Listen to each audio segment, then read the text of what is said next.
سوف تبرهن على أن مطالبة الصحراء هي مطالبة المغاربة كلهم، ماشي طرف من الأطراف أو صنف من الأصناف أو وطنيين أو أحزاب سياسية أو نقابية، هيئة نقابية أو مثقفين. أن مسألة الصحراء هي مسألة تهم المغاربة كلهم.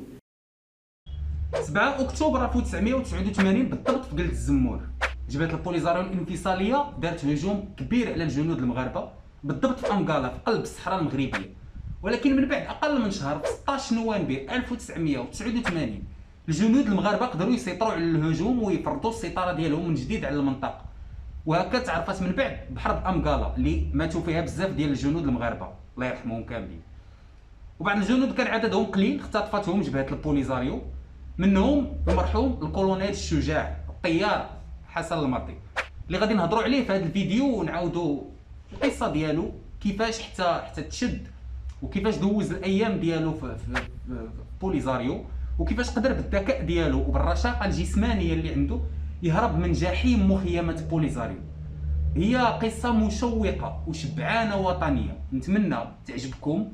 وقبل ما نبدا كنتمنى الى تعجبك هذا المحتوى تدعمنا بجيم وتخلي لنا شي تعليق ولا شي حاجه، هكا غنقدروا نعرفوا الاراء ديالكم في هذا المحتوى اللي تنديرو. وما تنساش دير الاشتراك في القناه لتحت باش يبقى يوصلوك الفيديوهات ديالنا باستمرار. باش ما نزيدش نطول عليكم نبقى لي نقول لكم على بركه الله.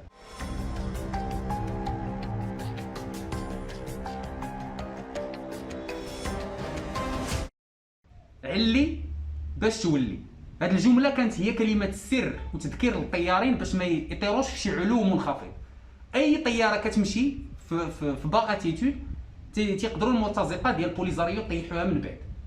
يعني دابا ولاو عندهم صواريخ سامسات اللي عطاهم لهم القذافي، هاد الصواريخ اللي هي صواريخ خفيفه ويمكن اي واحد يهزها غير فوق من كتفو بكل بساطه. كان سلاح نوعي وفتاك. اجي نرجعوا من الاول، المرحوم الكولونيل حسن المرضي اللي عليه غادي نهضروا اليوم تزاد في 1953 في واحد القريه في نواحي صفرو. كان تيقرا مزيان وتيتعزل ديما من الاوائل في المشوار الدراسي ديالو كامل. كان انسان نابغه الا قدرنا نسميوه بهذا المصطلح. خدا الباك ديالو في 1971. التمييز ديالو خلاه يقرا في مدارس فرنسيه، وموراها التحق مباشره بالجيش المغربي وبدا التدريب ديالو باش يرجع طيار، يرجع بيلوت. وكان واحد من احسن لي بيلوت ديال الطياره ديال اف 5 اللي دازو في الجيش المغربي في ديك ليبوك في ديك الوقيته. هو شاب باقي كله حماس ووطنيه، وتخرج في فتره اللي كانت نايضه فيها الروينه في الصحراء المغربيه. بزاف ديال المهمات دخل عليهم وكان دائما تيكون في المستوى، كان المستوى ديالو ممتاز، حيت حتى طياره بحال الاف 5 اللي تيسوق ديك الوقيته كانت صعيبه بالسلاسه ديالها، هي سلسه بزاف وقويه وتيخصها طيارين كبار اللي قدروا يسوقوها. وكان الكولونيل حسن واحد من اكبر الطيارين اللي كان تيتمتع بهم الجيش المغربي انذاك. الكولونيل حسن المرضي من بعد ما سال التكوين ديالو والتدريب وكل شيء، جاه امر باش يشارك في الحرب اللي كانت ما بين القوات المغربيه المرابطه في الحدود وما بين جبهه بوليزاريو الانفصاليه. هذوك الميليشيات ديال بوليزاريو اللي كانوا مدعمين من عند معمر القذافي الزعيم الليبي والجزائر وكوبا وبزاف ديال الدول الاخرين. وداك ما كان التحق السي حسن رحمه الله بالقوات ديال السلاح الجوي في الصحراء المغربيه، وبدا تيدير اللي تيخرج في لي ميسيون اللي تيعطيوه وتيأدي الواجب ديالو على اتم وجه، يعني بواحد الطريقه اللي كان فريمون انسان اللي فاهم شنو تيدير وعارف، بيلوت بمعنى الحقيقي ديال الكلمه. كما قلنا من قبل مرتزقه البوليزاريو كان معمر القذافي الزعيم الليبي سخي معاه ضد في الملك الحسن الثاني رحمه الله وضد في الوحده الترابيه المغربيه. كان عطيهم اسلحه، الصواريخ، الدبابات، ومن بين هذه الاسلحه كانت السامسات اللي عقدات الخدمه ديال الطيارين المغاربه، حيت هي صواريخ خفيفه. هذه السامسات هي صواريخ ارض جو، واي طياره داز حداها في علو منخفض تقدر تسقطها بكل بساطه. هي سلاح نوعي اللي المغرب براسو في ديك ليبوك ما كانش عنده بحال هاد الاسلحه. وهذا الشيء بالضبط اللي وقع مع الكولونيل المرضي اللي كان واحد النهار خارج مهمه وطاير على علو نسبيا منخفض وتيراو عليه بالسامسات وللاسف طيحوه. هو واخا يعني طيحوه الحمد لله بالخبره الكبيره ديالو قدر انه يتيجيكتا من الطياره، يعني يحاول يخرج من الطياره قبل ما تطرطق، ولكن طاح بالباراشوت ديالو قريب من البلاصه اللي طرطقات. وهما يشدوه المرتزقه، ملي شدوه المرتزقه ديال بوليزاريو اختطفوه، ماشي داروه في الاسر. وانتم تفهموا من بعد الفرق بين الاختطاف والاسر. هي هذيك، شدوه داوه لواحد المعتقل في مدينه تندوف في الجزائر، وخلاوه تما سنين في ظروف اقل ما يمكن تقول عليها هي انها ظروف غير انسانيه، غير اخلاقيه، ما يبغيها لا الله ولا عبده. ما كاين غير التعذيب والضرب والجوع وكل شيء. خليكم مع تصريح ديال واحد من المعتقلين السابقين في سجون البوليزاري. كيستقبلونا شي استقبال ما كاين ما تشوف. يعني داونا نزلونا الحفر فيه 10 المترو، ودوك الدرج التخرفيش ديالي باش غنهبط انا لدوك الدرج وداكشي ولا نطلع. شنو نقول لك؟ لا اله الا الله، ما كاين لا غطا فوق الحفره، لا زنق، لا حتى شي واحد منا ربي، لا غطا باش نتغطاو حنا لا والو. 10 سنين ديال التكرفيس ود العاده في دوك الحفاري. هاد التعذيب والساديه اللي تيمارسوا على الجنود اللي شادينهم كانت بزاف ديال المرات تتخلي بعض المحتجزين يبداو يستفزوا الحراس ديال البوليزاريو غير باش يتيريو فيهم يقتلوهم. الموت تيبان بزاف منهم ان ارحم بالاف المرات من ديك المازوشيه اللي كانوا تيمارسوا عليهم في هاد الظروف المأساويه فين كانوا. والكولونيل حسن المرطي صافي قرر انه خاصو يهرب. اللي خلاه يقرر يهرب بزاف ديال الاسباب. الاول انه تيشوف شنو تيدوز عليه وعلى الجنود اللي مشدودين تما من عذاب، وحيت تيشوف راسو عنده المؤهلات الكافيه باش يقدر على هذا الهروب هذا، ويقدر الهروب ديالو يكون ناجح. باقي شاب، عنده بنيه جسمانيه زوينه الحمد لله، وكان متمرس في الرياضه لسنين. وتا القصص اللي كانوا تيعاودوا ليه الجنود صحابو ديال الناس قدروا يهربوا من داك الجحيم ديال تندوف زادوا شجعوه بزاف. يعني خاصو دابا غير يتوكل على الله ويدير شي خطه ديال الهروب دايزها الكلام. غير هو باش هرب من تندوف كانوا بزاف ديال المشاكل. القضيه ماشي سهله. اول مشكل لقاه هو ما عارفش بالضبط البلاصه فين مشدود. هاد البلاصه بالضبط ما عارفاش، زيد عليها ما عارفش بالضبط شحال ديال المسافه باش بعيد هاد البلاصه هادي على الجدار الرملي اللي فيه كاينين الجنود المغاربه. هاد المعلومات هادي كانت هي اهم حاجه عنده، حيت بلا بها وسط الصحاري ما يمكنش يعرف راسو فين غادي، واش لجهه المغرب ولا لجهه موريتانيا ولا يصدق داخل كاع الجزائر من بعد ما يخرج منها. زيد عليها المشكل ديال لابيل، تيدوروا الحراس يحسبوهم كل ساعه، يعني ما عندوش الوقت فين يتحرك. المهم الا مشى تتحرك دغيا الحراس غيعيقوا به وغيشدوه، واللي تما وهو تيحاول يهرب تيدوزوا عليه داكشي اللي ما يمكنش تخيل ديال العذاب، يقدروا يقتلوه كاع بكل بساطه. والمشكل الثالث هو حتى الا قدر يهرب من تما غادي يلقى غير الصحراء والرمله، ما عندوش حتى فين يتخبع ولا شي بلاصه يبقى فيها مخبع على الناس، لا كاين غير الرمله. والصحراء براسها تحدي كبير حيت يقدر كاع يهرب، ولكن يبقى حتى في الصحراء ومع الحراره والماء ما كاينش، يقدر يموت غير بوحدو كاع. المهم نرجعوا لقصتنا. الكولونيل المرطي واحد النهار هو جالس يهضر هو واحد الجندي مختطف حتى هو سميتو علي نجاب، قال له انا غادي نهرب من هنا. جاوبو قال له فين غادي تهرب؟ وتما ابتسم وقال ليه غادي نهرب لبلادي وعائلتي، الا عندك شي رساله وباغي توصلها لعائلتك انا نوصلها لك. الكولونيل حسن كان تيق في راسو بزاف، ماشي من فراغ، كان متاكد من القدرات ديالو، واخا مازال ما عارفش حتى فين البلاصه فين كاين هو بالضبط وشحال ديال المسافه خاصه، كان تيق في راسو. جلسوا تيهضروا، قال له عندي جوج ديال الخطط في راسي. هو وكاع الجنود اللي كانوا مشدودين كانوا تيخدموهم بزاف وتيدوزوا عليهم تماره، يعني اي حاجه كانت فيها الخدمه تيخدموهم فيها، في البني، في الحفير، في الهزان، في اي حاجه. وإلا كان شي كاميون المساعدات ولا شي حاجه تيخرجوهم هما اللي يخووا الكاميونات الى اخره. وحسن المرطي كانت الخطه الاولى ديالو هي يلقى شي طريقه باش يتخشى في شي كاميون من الكاميونات اللي تيجيبوا المساعدات، بحال الطريقه ديال الحريق، حتى يخرج من تما وينزل من الكاميون بلا ما يشوفوا حتى واحد، ويكمل حتى للمدينه ديال بشار الجزائريه، ومن تما يدخل للمغرب حارق عاوتاني. الضابط علي نجاب نصحو، قال له هذه الخطه بعدا ننصحك ما ديرهاش. قال له باللي راه ملي تيخرجوا الكاميونات اول حاجه تيديروها الحراس هي تيديروا لابيل باش يحسبوا كاع الجنود اللي خاطفينهم تما، يحسبوهم كيفاش شحال من واحد فيهم.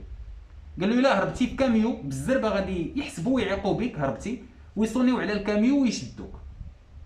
المهم اقتنع الكولونيل المرضي بهاد الهضره اللي قال له الصديق ديالو، وهو يقول له على الخطه الثانيه اللي عنده واللي كان تيفضل ما يوصلهاش، حيت تعتبر طريقه انتحاريه وصعيبه بزاف، واللي هي انه يهرب من الصحراء على رجليه. يعني غير يدوز لابيل بغى يهرب في الصحراء، بدا يجري تيوصل للجدار الامني المغربي، تما يلقى الجنود المغاربه يعاونوه، وهي خصو يضرب مسافه كبيره وسط الصحراء في الحراره وفي وقت وجيز.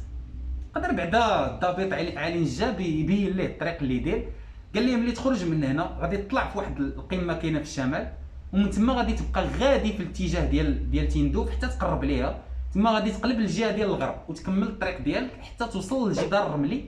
وهذا الشيء كامل غادي يديرو وهو متبع غير النجوم، ما عندوش بوصله. دابا هو حسن عرف الطريق اللي غادي يدير، ولكن مازال اللي خاصو يعرف شحال ديال المسافه كاينه بينه وبين الجدار الرملي باش يضرب حساباته ويعرف شحال خاصو يضرب من كيلومتر في الساعه ديال الجري باش يوصل. ومن الزهر اللي عنده كان واحد الاسير حتى هو تما جندي مغربي، كان عنده واحد الدفتر من هذوك اللي كانت تكون فيهم الخريطه في الاول ديال الدفتر، وتما قدر يطلب حسن من داك الاسير ديك الخريطه، وبها يقدر يحسب بالتقريب شحال ديال المسافه كاينه بين المعتقل ديال الرابوني في تندوف والمنطقه ديال المحبس المغربيه.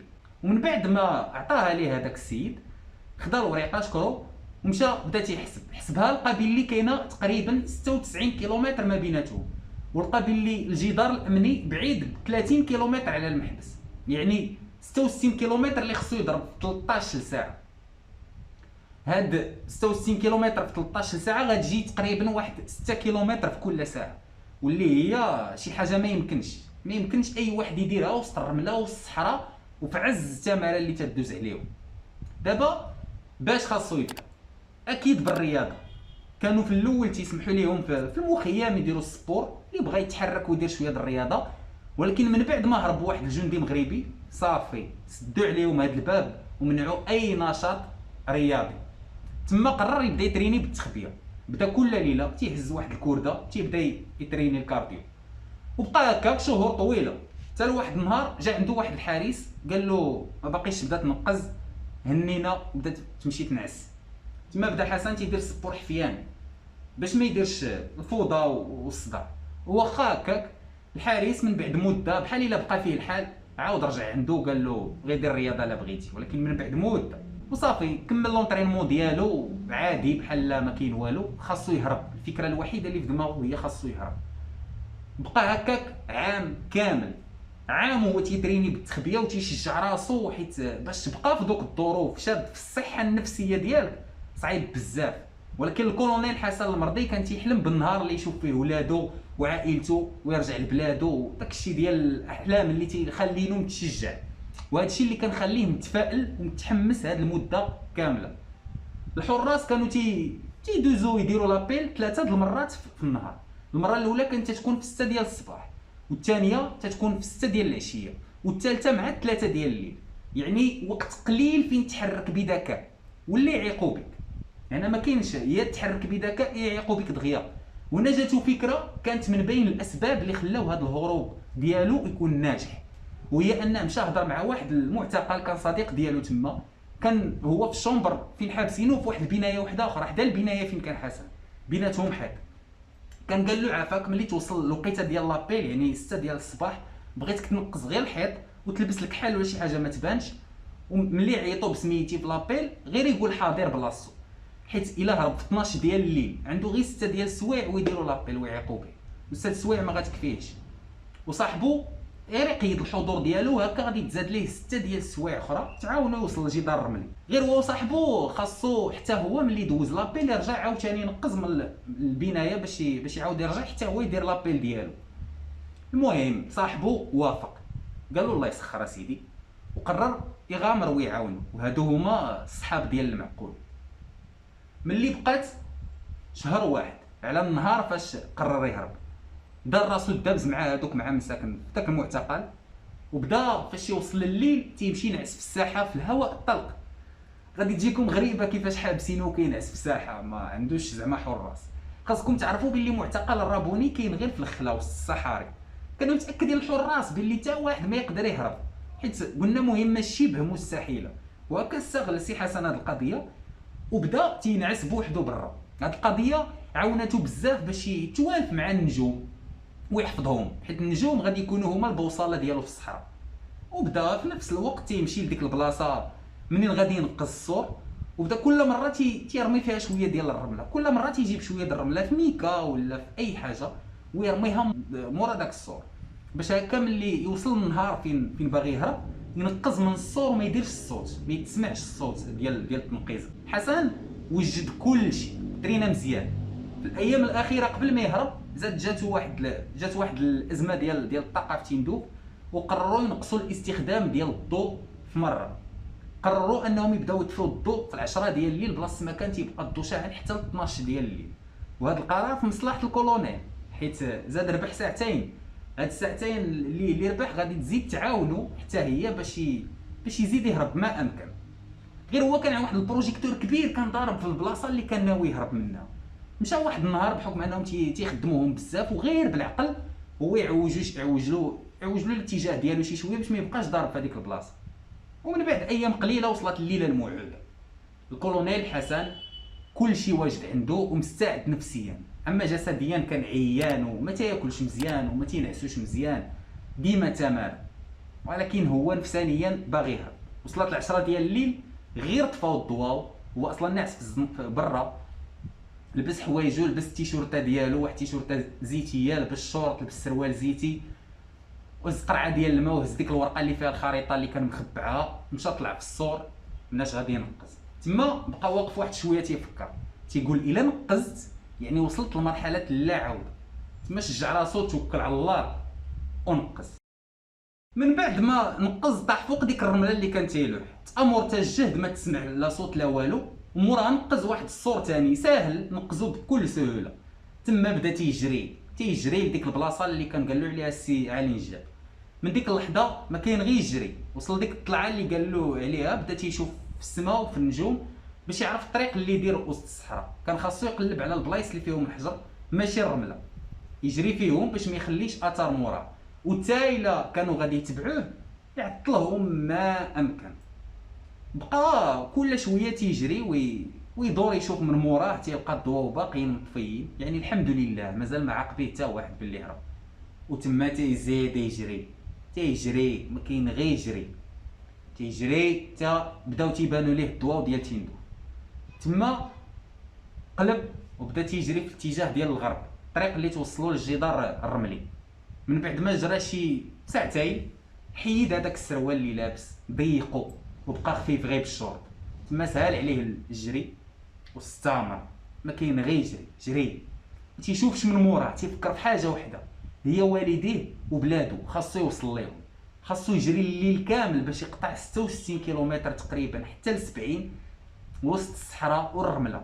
هاد الرمله تتعطلو، هادشي راه كان مدوز النهار فيه تماره، ما ناعش مزيان، ما واكلش مزيان، معديين عليه بالخدمه، يعني شي حاجه خياليه. اكبر العدائين العالميين تجيبهم لهاد الظروف هادو ما يقدروش يديروا هاد المهمه هادي. وهو تيجري داز من 2 ديال مراكز التفتيش ديال البوليزاريو. في الاول ملي شافهم برد ليه الماء في الركابي، ولكن ملي شاف مزيان تاكد بلي الحمد لله خاويين ما كاين فيهم حتى شي واحد. صافي هو يعاود يكمل الجري ديالو. تيعاود باللي الوقيته الوحيده اللي لقى فيها الراحه النفسيه هي وهو تيجري هارب بحالو لبلادو من الجحيم ديال البوليزاريو. لقى السكات، شم الهواء ديال الحريه، تيجري غير بوحدو واخا عيان جسديا ولكن مونطال مونفور. هكاك بقى الليل كامل ما حبش من الجري، حتى بدا تيصبح الصباح، بدا تيعيا. هو ماشي حبس، هو غير بدا تيجري وتيتمشى يرتاح شويه، عاود يجري وعاود يتمشى يرتاح شويه. وكل ما بغى يدخلوا الشيطاني يوسوس له باش يوقف، تيولي يتفكر المغرب، تيتفكر دارهم، تيتفكر كل شيء داكشي اللي توحش وخلاه من موراه، وتيتزاد له الجهد وتيكمل الجري.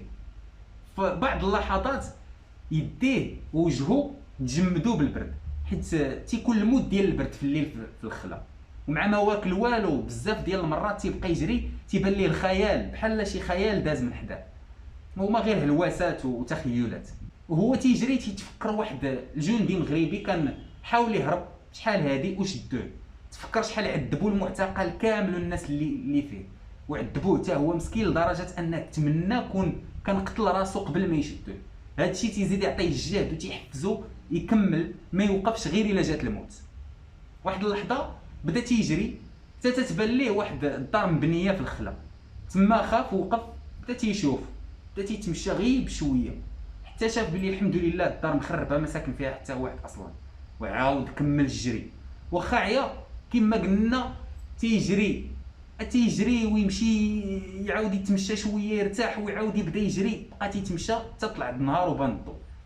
حيد هذاك السروال، بقى غير بالشورت ديال لبس السروال باش يتغطى من الناس حتى الا داز حداه شي واحد ما يشوفوش بالشورت ديالو، وبقى كامل الليل كامل هو كان تيجري ومرتاح، ما كاينش اللي يشوفو. دابا في الضوء ما كاينش حتى كيفاش يدير يتخبع الا دازت شي جيب ديال بوليزاريو. الكولونيل حسن المرضي من بعد ما جرى الليل كامل ومازال ما وصل لوالو، بدا تيدخلو شويه ديال الفشل وبدا تيعيا ديال بصح، بالخصوص ملي طلعت عليه الشمس وبدا تيفشل. ولكن احسن حاجه دار هي انه ما حبش، كمل زاد شويه هو يبدا يبان ليه واحد الحيط ديال الرمله، تما بدا تيفرح، عرف بلي صافي قرب يوصل، وزاد تشجع والدموع حابسين له في عينيه بقوه الفرحه، حيت الجدار يعني وصل للمحبس، يعني وصل للمغرب. وتما غادي يلقى الجنود المغاربه المرابطون يعاونوه ويعتقوه. تما بدا تيجري بحال الا عاد بدا يجري بالفرحه، قلبها عويطه صافي توصل للجدار. ملي بقات ليه واحد 800 متر حيد التيشيرت ديالو وبدا تيشير بها باش يشوفوه الجنود، بقى تيشير وتينقز حتى شافو واحد الجندي. الكولونيل حسن المرضي وصل ولله الحمد. داك العسكري المغربي قال له حباس ما تحركش من بلاصتك وفي يدو السلاح، بدا تيوريه الطريق مناش يدوز حيت الارض عامره كلها الغام، غير العسكر اللي عارفين البلايص فاش يمكن لك تمشى بلا ما يطرطق شي لغم. بقى تيرمي له حجيرات في البلاصه اللي خصو يتبع، بقى هو متبع دوك الحجيرات تيتمشى حتى وصل لعندو. ملي وصل لعندو العسكري هز السلاح ديالو بيان سور، قال له شكون انت اش دير هنا؟ تما حسن قدم له نفسه، قال له انا شكون واشنو سميتي، وعطاه المعلومات الكافيه عليه.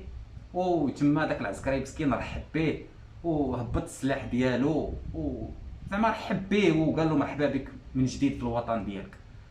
حاجه وحده اللي سولو عليها حسن هي شحال الساعه دابا؟ قال له بلي الساعه دابا راه 8 ديال الصباح. وهكا حسن ضرب من 10 ديال الليل حتى ل 8 ديال الصباح، 12 ساعه ديال الجري بدون توقف، قطع فيها تقريبا 70 كيلومتر. هروب مستحيل ديال بصح. وهكا نجح المرحوم الكولونيل الطيار الشجاع حسن المرضي انه يهرب من سجون مخيمات الذل والعار ديال بوليزاريو في مخيم الرابوني تيندو في صحراء الجزائر اللي مفروض تكون دوله شقيقه. بغيت قبل ما نسالي الفيديو نعطي تحيه كبيره بزاف للجنود المغاربه حماة الوطن في كل بلاصه في المغرب.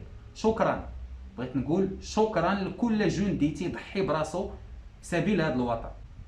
حتى لهنا ما زيدش نطول عليكم، تنتمنى دير جيم قبل ما تخرج من الفيديو واشترك معنا يوصلك الجديد انت الاول، وما بقى لي غير نقول ان شاء الله